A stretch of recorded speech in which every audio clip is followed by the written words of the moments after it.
آپ کے ذہن میں ہوگا یا جناب اس کی دلیل کیا ہے کہ پیغمبر کے بعد جتنے صحابہ تھے وہ اس چیز کے قائل تھے. بخاری شریف حدیث کا نمبر ہے 3655. حضرت عبداللہ ابن عمر فرماتے ہیں قالا آپ فرماتے ہیں کننا نخیر بین الناس فی زمان النبی صلی اللہ علیہ وسلم.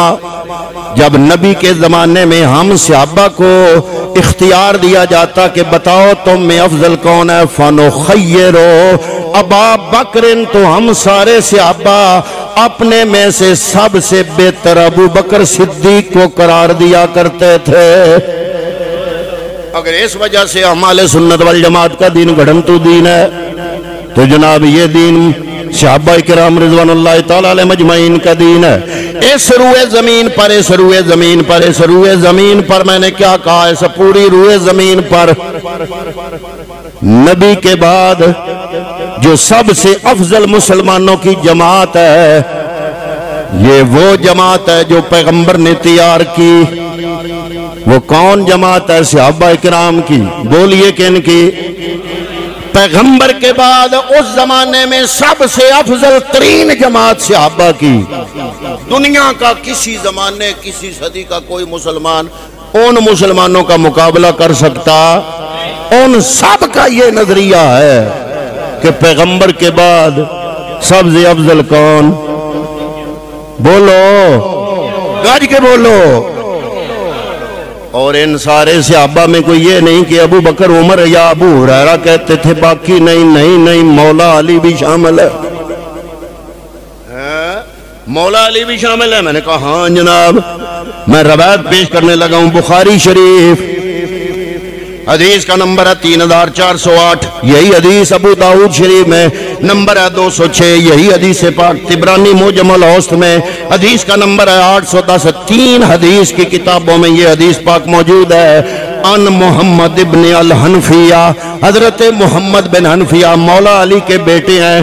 قالا فرماتے ہیں قلت لابی, مولا علی کے بیٹے فرماتے ہیں میں نے اپنے باپ اپنے والد محترم مولا علی سے عرض کیا ای الناس خیر بعد رسول اللہ, رسول اللہ کے بعد آپ کے نزدیک سب سے بہترین کون ہے؟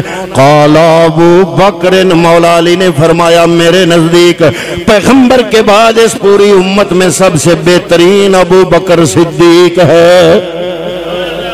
اس وجہ سے اہل سنت والجماعت کے دین کو گھڑنتو کہہ رہے ہو تو یہ تو مولا علی کا دین ہے. کس کا دین ہے؟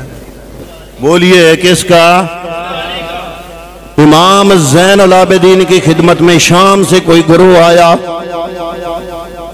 انہوں نے پوچھا امام زین العابدین سے امام حسین کے بیٹے جو واحد سید حسینی, کربلا میں ایک اکیلا حسینی سید جو بچا, امام زین العابدین سے پوچھا ابو بکر رسول اللہ کے ساتھ قرب ان کا کیسا تھا؟ آپ نے روزے کی طرف اشارہ کیا, مدینے میں موجود تھے. فرمایا ابو بکر کا جو اب پیغمبر کے ساتھ قرب ہے ساری زندگی یہی قرب رہا. پوچھنے والے نے پوچھا آپ بھی ابو بکر کو صدیق کہتے ہو؟ اے امام زین العابدین آپ بھی ابو بکر کو صدیق کہتے ہو؟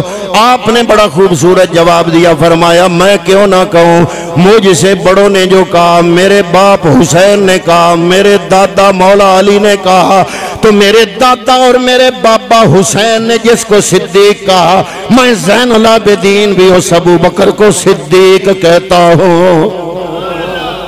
اگر اس وجہ سے ہمارا دین گھڑنتو ہے تو پھر یہ تو زین العابدین کا دین ہے. کس کا دین ہے؟ امام زین العابدین کا. ایک اور روایت, یہ حدیث پاک جو آپ پیش کرنے لگا ہوں مجموع الزوائد حدیث کا نمبر ہے 44. مسند احمد میں حدیث کا نمبر ہے 137 137.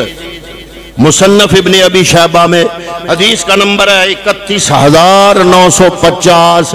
حضرت ابی جحیفہ روایت کرتے ہیں. ابی جحیفہ قال علی, حضرت ابو جحیفہ فرماتے ہیں میں علی کے سامنے تھا, مولا علی نے فرمایا خیر هذه الامت بعد نبیہا ابو بکر و عمر, علی کے نزدیک اس امت میں پیغمبر کے بعد سب سے بہترین پہلے نمبر پہ ابو بکر ہیں، پھر عمر فاروق ہے۔ پہلے نمبر پہ ابو بکر، پھر کون؟ عمر فاروق رضی اللہ تعالیٰ عنہ ہے۔ نہیں، ادھر لکھا گیا جناب فضائل علم۔ فضائل تو ہم سب کے مانتے ہیں، فضائل جو تم نے بیان کی اپنی پوسٹ میں وہ ہم سارے مولا علی کے مانتے ہیں۔ جزوی فضائل کا مقام اور ہے، کلی افضلیت کا مقام اور ہے۔ فضائل سب کے ہیں، ہم مانتے ہیں، سب کے مانتے ہیں۔